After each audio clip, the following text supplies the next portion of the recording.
already finished our homework last week. Homework? Yes, you forgot it? I think nothing. Oh my god, you don't remember this one?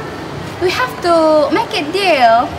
Oh my god, I'm sorry, May. I forgot. You don't know, today is the last time we have to college it today at 5 p.m. Oh my god, I don't know, I don't care about that. You must to finish it. I'm sorry, I don't want.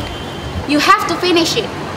I just waiting for you until 12 o'clock today. I don't know. It must be done. Hey girls, what happened? Sukma, you know, she is very lazy. She don't make our homework. Finish it. I forgot, you know, I have many homework. So I forgot about this. So you forgot about this homework?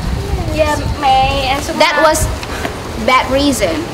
I know the condition, you know, as humans, sometimes we forgot our homework or everything, but in the other hand, we also should pay more attention about what we should do at home.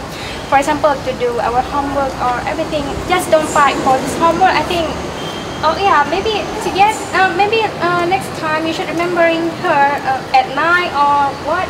Maybe yeah. Yes, Intan, because you know this is our score is depend on this homework. That's why I'm so angry for her. So let's make it now. We can make it. Okay. But this is the last time you make me angry, right? Okay. Okay, let's make it together. Okay.